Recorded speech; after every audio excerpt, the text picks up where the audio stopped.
자유한국당 전당대회가 막말 논란으로 몸살을 앓고 있습니다. 여기에 황교안 후보가 박근혜 전 대통령 탄핵이 법률적으로 부당하다는 취지의 주장을 해 논란이 확산되고 있습니다. 자, 오늘의 정치권 이슈 최진 대통령 리더십 연구원 원장, 안영환 전 새누리당 의원과 함께 짚어보겠습니다. 안녕하십니까? 네, 안녕하세요. 네. 자, 자유한국당 전당대회를 두고 목불인견, 차마 눈 뜨고 못 보겠다라는 평가도 나오고 있고요. 전반적으로 품격이 사라졌다, 우려스럽다는 이야기들을 많이 합니다. 총평 한번 좀 해주시죠. 그러니까 과거 막말은 어떤 개인적인 설화라는 거센 말, 투박한 말들 때문에 문제있지 않습니까? 그런데 최근에 나오는 막말 같은 경우는 상당히 그 역사성, 어떤 시대성을 정면으로 부인하는 그런 막말이기 때문에 훨씬 더 심각하다고 봅니다. 5.18이라든지 어떤 탄핵이라든지 어떤 역사적인 사실적 현실적인 문제, 시대적인 문제를 전면적으로 부인하는 거 아니겠습니까? 네. 그런 점에서 이제 과거 개인, 정치인 개인의 막말보다도 훨씬 더 심각한 막말이라는 점에서 참 국민들도 걱정을 좀 많이 하는 것 같고 앞으로도 이 부분이 우리 한국 정치를 오히려 퇴행시킬 수 있다는 점에서 많이 좀 걱정이 됩니다. 알겠습니다. 안 의원님 생각은 어떠십니까? 이제 본래 전당대회라는 건 좀 왁자지껄하기 마련입니다. 네. 예, 경선을 하기 때문에요.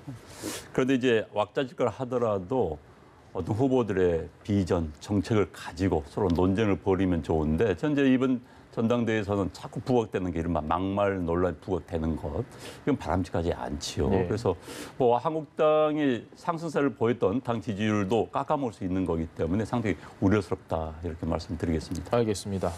일부 망동에 점령당했다, 뭐 이런 평가도 나오는데 김병준 비대위원장 마침내 터졌습니다. 김진태 의원의 목소리까지 저희가 따로 묶어봤는데요. 듣고 나서 이야기 나눠보시죠. 조용히 해 주십시오. 여러분들이 뭘 이야기하고 뭘 요구하는지 알고 있습니다. 조용히 해 주세요.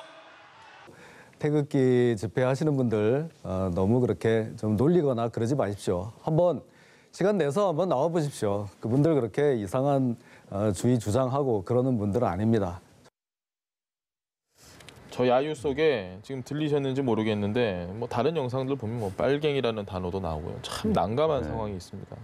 이 상황에 지금 탄핵이 드디어 전당대회에 본격적으로 도마 위에 올랐는데요. 황교안 전 총리의 이야기 들어보면 탄핵의 절차에 대해서 좀 문제가 있다라는 이야기를 했습니다. 그 부분은 어떻게 보십니까? 그러니까 그전에는 좀 두리뭉실하게 넘어갔었죠. 근데 이제 어느 방송사에서 OX 퀴즈로 탄핵을 찬성하느냐 반대하느냐 물어보기 때문에 할 수 없이 엑스포를 던지는 거죠. 말하자면 이제 본인의 어떤 본심이 제대로 공개적으로 된 건데 두 가지 문제 제기했지 않습니까? 하나는 이제 재판이 진행 중인데 헌법재판소가 이미 그걸 결정을 해버렸기 때문에 이건 법적 절차가 문제가 있다라는 거거든요. 또 하나는 실제로 박근혜 전 대통령이 돈을 받았다는 구체적인 증거가 없다라는 두 가지 논거를 제시했는데 사실 이건 너무 지금 와서 어떻게 보면 말이 안 되는 거죠, 사실. 국회의원들 3분의 2가 찬성을 했고 최고 어떤 법률기구와 상위기관이 헌법재판소 결정을 했고 국민들이 또 전체적으로 20번의 어떤 촛불집회를 탄핵을 한 겁니다. 그러니까 국회와 헌법재판소 국민이 탄핵을 한 건데 그거를 이제 와서 제1야당의 어떤 유력 당권 주자가 그걸 정면으로 부인한다? 이거는 정말 말이 안 되는 거. 더구나 본인이 또 법조인이기 때문에 더더욱 또 문제가 된 건데 결국은 제가 이제 예상했던 대로 이제 정치를 황교안 전 총리 하려면은 어차피 양자 택일 해야 됩니다. 박근혜 전 대통령 인정하느냐 부인하느냐 이 부분에 대해서 일종의 황교안 딜레마라고 제가 여러 차례 말씀드렸는데 고민하다 결국은 박근혜를 인정하는 쪽으로 최종적으로 선택을 했다고 봅니다. 그러니까 예정된 길을 가고 있는 거죠, 사실은. 두루뭉술하게 그동안 입장을 보여오다가 전당대회 일주일 앞두고 굳이 선택을 딱 이렇게 해버리는 이유는 어디에 있다고 보십니까? 일단은 아까 말씀하신 것처럼 빠져나갈 수가 없는 그 TV 토론 프로그램에서 OX로 묻기 때문에 빠져나갈 수가 없었겠죠. 가운데로 들었을 수도 있었을 텐데. 근데 정치인이 지금 그렇게 판단이 어렵습니다. 무슨 개그맨도 아니고요. 네. 뭐 본인의 일단 소신이 그렇다고 생각할 수도 있을 거고 또 법률 전문가로서 본인 나름대로 판단했을 수도 있다고 볼 수 있겠죠. 그러나 어찌됐든 전당대회라는 정치적 행사에서 이야기했기 때문에 상당히 정치적 발언으로 해석할 수밖에 없습니다. 그렇다면은 지금 한국당의 지지자들의 분위기, 사실 지난번 탄핵 당시에도 그 당시 분위기로 조사를 하더라도 17에서 한 23%가 반대하는 걸로 예. 나왔었습니다. 평균 20% 전후로 반대하는 게 나왔는데 지금은 아마 그 탄핵 그 당시에 찬성했던 분들도 좀 지나쳤던 거 아니냐라고 하신 분도 제 주위에 있어요. 그렇기 때문에 아마 탄핵 반대 지금 이 순간 여론조사 한다면 그보다는 더 많을 겁니다. 반대자가. 그렇다면 결국 한국당 진영 내로 본다면은 예. 탄핵에 반대했거나 지금 이 순간 탄핵이 잘못됐다고 하신 분들이 한국당 지지자들 절반 이상이 될 겁니다. 예. 그렇다고 한다면 또 그분들의 전당대회라는 경선을 속에서 그분들의 그 정치적인 뜻과 같이 가려는 또 득표적인 득표 행위하고도 맞물린 그런 정치적 그 행위 또는 언동이 아니었나 싶습니다. 궁금한 게 지금 그 일부 태극기 부대 사실 뭐 저는 개인적으로 이 표현이 적합하지 않다고 생각합니다. 하지만 이해를 돕기 위해서 태극기 부대라고 지칭을 하면 어차피 이 태극기 부대 분들의 표는 김진표 의원에게 갈 텐데 그러면 황교안 전 총리 같은 경우는 그냥 각을 세워버리는 게 오히려 더 득이지 않나요? 굳이 이렇게 같이 갈 필요가 있습니까? 아닙니다. 본인은 아마 지금 이대로 가면은 본인 당 대표가 될 거로 생각을 할 겁니다. 예. 황교안 전 대표는. 그러면 결국은 태극 대표 부대를 흡수를 해야 된다. 예. 지금 이 과정에서 각을 지면은 본인이 당 대표가 된다 하더라도 이후에 태극 부대들이 계속 지금처럼 공격하나 엔티를 하면 당 자체를 추스려가기 힘들다라고 판단한 것 같아요. 예. 그런 점에서 이미 안고 가기 위한 그런 조치를 하는 것 같은데 아마 황교안 전 총리가 이 탄핵 부분에 대해서 이제 인정을 하고 가는 거는 탄핵 찬반 논란보다도 문재인 대통령의 찬반 논란을 많이 염두에 둔 것 같아요. 예. 지지도가 문재인 대통령에 대한 지지도가 50% 이하다 떨어졌기 때문에 나머지 반 문재인의 어떤 정서를 갖고 있는 표들을 전부 흡수하겠다라는 생각을 가지고 아마 탄핵에 대해서 찬성, 그러니까 반대쪽으로 행보를 아마 하고 있는 것 같습니다. 그래서 일단 본인은 이대로 가면은 큰 이변이 없는 한 황교안 전 총리 본인이 된다라고 생각을 하고 그렇다면 앞으로 남아있는 건 대권인데 대권을 앞두고 크게 보면 보수표를 끌어안고 TK를 끌어안고 태극기 부대를 끌어안으려면 지금 여러 가지 문제라 비판에도 불구하고 어찌됐든 박근혜 전 대통령을 안고 갈 수밖에 없다라고 판단을 한 것 같습니다. 다만 여기서 이제 변수가 옥중 정치를 했지 않습니까? 박근혜 전 예. 대통령이 이 부분에 대해서 이제 어떤 효과가 있을지. 근데 현재로서는 미미합니다. 미미해 보이는, 미미한데 본인이 당 대표가 되고 나선 이후에도 과연 이 부분에 대해서 멈출 것인지 아니면 박근혜 대통령이 계속 공격할 건지 이 부분이 하나의 변수로 남아 있고요. 말하자면 대권 행보에 있어서 박근혜 전 대통령이 본격적으로 나서서 반대하는 예. 그런 옥중 정치를 할지 어떨지 모르겠고 그게 하나 변수고 또 하나는 막상 당 대표가 된 이후에도 탄핵에 대한 입장을 지금처럼 고수할 건지 하나가 약간의 변수입니다. 네, 이 부분 한 좀 더 지켜볼 필요가 있는데 지금 흐름으로 봐서는 부담에도 불구하고 박근혜 대통령이 계속 안고 가는 그런 모양새를 취할 가능성이 높다고 봅니다. 지금 말씀하셨던 그 부분 들으니까 이 생각이 납니다. 탄핵이 부당하다라는 이야기를 황교안 후보가 했는데 바른미래당과의 통합도 주장을 했습니다. 이 두 가지는 물과 기름처럼 섞일 수 없는 부분 아닙니까? 그러니까 지금 그 발언이 이제 전당대회에서 나온 발언입니다. 예. 그리고 또 이제 통합은 저는 뭐 그건 또 다른 차원의 문제라는 생각이 들어요. 왜냐하면 지금 한국당 내에도 탄핵에 찬성했던 의원들이 상당수가 있습니다. 예. 한 당에 있죠, 지금 같이. 또 그분들 중에 황교안 전 총리를 지금 지원하고 있는 분도 있는 걸로 알고 예. 있습니다. 그렇기 때문에 그 문제는 아마도 이제 보수 대통합이라는 명분이죠. 선거 앞두고 보수 대통합 명분의 탄핵 부분을 넘어설 수 있는 그런 정치적 개선을 충분히 할 수가 있기 때문에 물론 한국 정치가 알 수는 없습니다. 그 당시 상황에서 어떤 변수가 나타나서 또 무엇이 부각되고 극단적으로 말해서 박근혜 대통령이 올 연말 특사로 나온다. 예. 뭐 현 정부에서 내보낸다 한다면 또 상황이 완전히 바뀌는 겁니다. 그렇지만 어찌됐든 탄핵 부분은 황교안 총리가 언젠가는 한 번 짚고 넘어가지 않을 수가 없는 그런 주제였죠. 그리고 이제 통합 문제는 아마 별개로 추진될 수 있다 이렇게 생각이 듭니다. 알겠습니다. 내심 바른미래당은 지금 자유한국당 전당대회를 바라보면서 비판을 하고 있지만 속으로 반가울 수도 있다라는 분석에 대해서는 어떻게 생각하십니까? 그럼 방금 말씀 유사한 질문들인 기자들은 많이 문의를 해오더라고요. 예. 뭐냐면 지금 자유한국당이 상당히 우경화되기 가고 있기 때문에 예.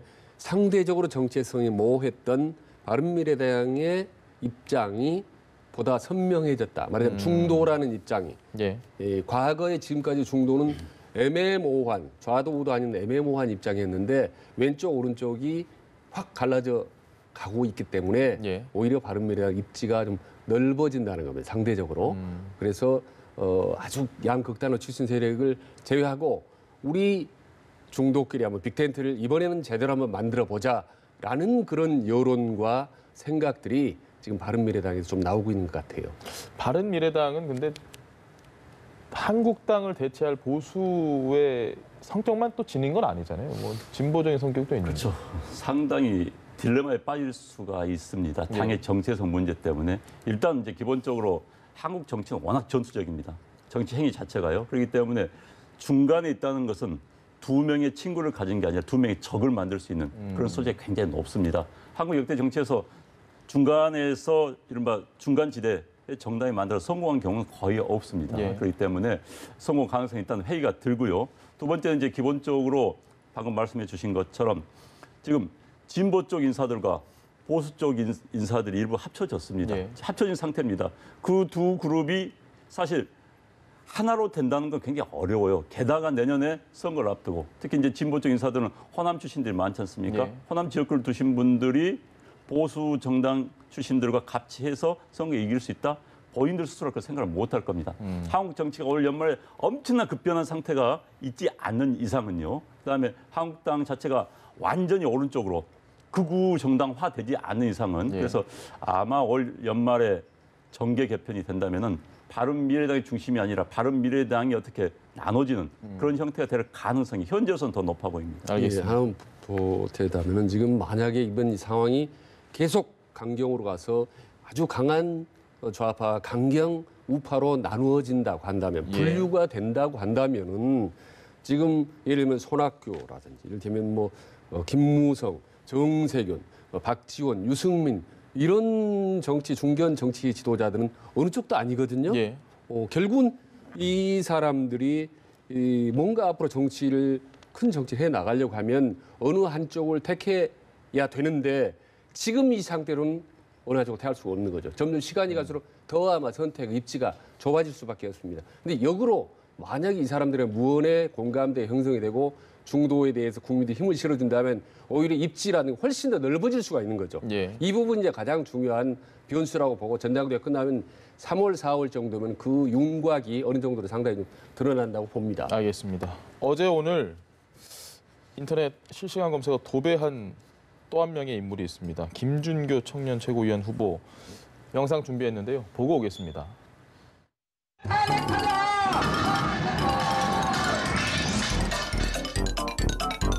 문재인은 지금 나라를 팔아먹고 있습니다. 저딴 게 무슨 대통령입니까? 저 미친 광신도 집단을 저지하고 정권을 다시 빼앗아 와야 합니다.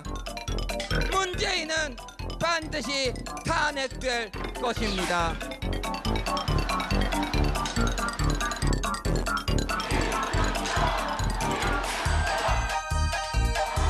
그리고 저 가증스러운 종북주라파 정권의 적과성의 음모를 막아내고 그들에게 우리가 당했던 것이 100배 천배로 되갚아 주어야 합니다.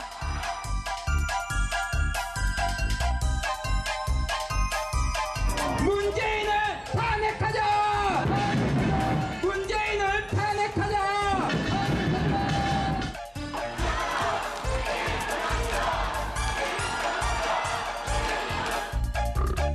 보수의 심장 대구 경북입니다. 여러분들이 계셔서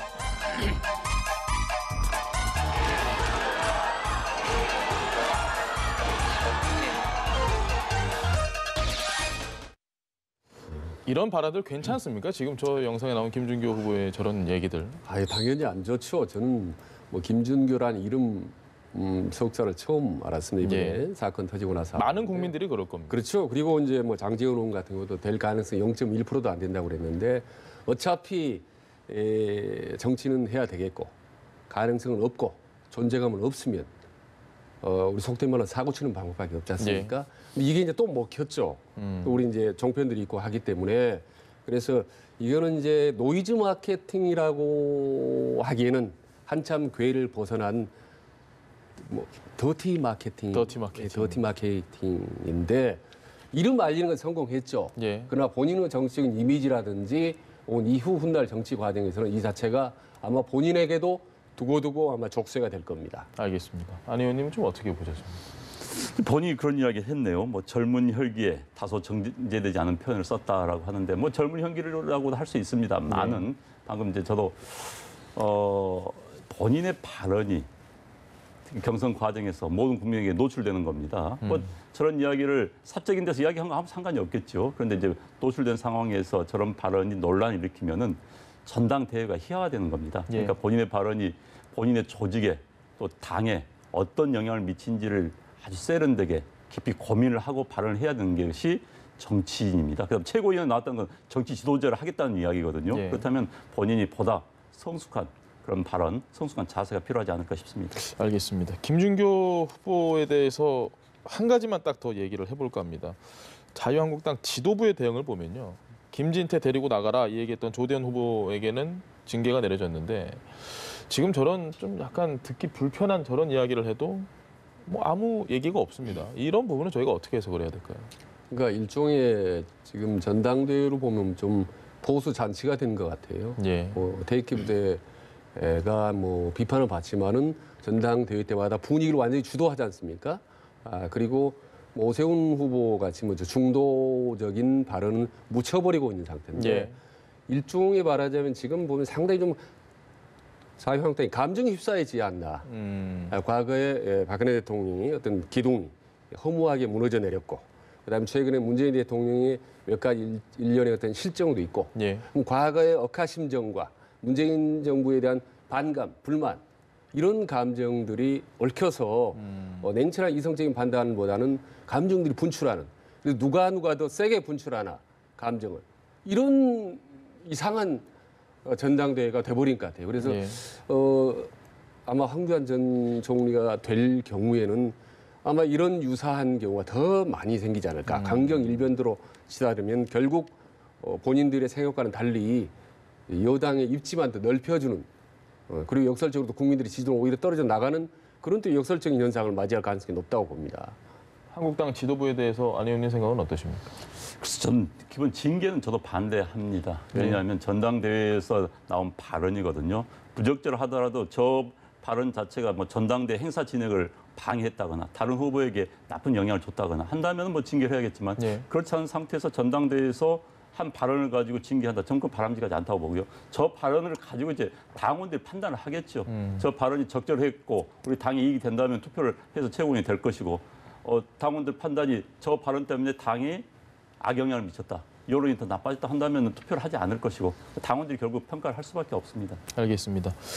국회는 오늘도 첨예하게 대립 중입니다. 연말부터 해서 지금 2월이 거의 다 가고 있으니까 정말 오랫동안 싸우고 있는데 불씨가 추가가 됐습니다. 환경부 블랙리스트 의혹. 나경원 원내대표는 닉슨 게이트를 언급했고 김관용 원내대표는 박근혜 정부와 뭐가 다르냐라고 얘기를 했는데요. 두 발언 듣고 나서 이야기 나눠보겠습니다. 문재인판 블랙리스트는 그 규모 면에서나 그 정도 면에서 소위 이전 정권의 블랙리스트보다 훨씬 그 급이 다른 초대형 블랙리스트가 김태우 수사관의 말에 의하면 330개 기관에 660여 명에 이른다고 합니다. 문재인 정부가 박근혜 정부와 무엇이 다른 것입니까? 문재인 대통령은 대선 당시 과거 정권의 블랙리스트를 두고 민주주의의 근간을 유린한 국가폭력이라고 했었습니다. 청와대는 이걸 체크리스트라고 했는데요. 뭐 블랙리스트냐 체크리스트냐를 따지기 전에 일단 이 사안에 대해서 좀 간략하게 설명을 해주셔야 될 것 같습니다.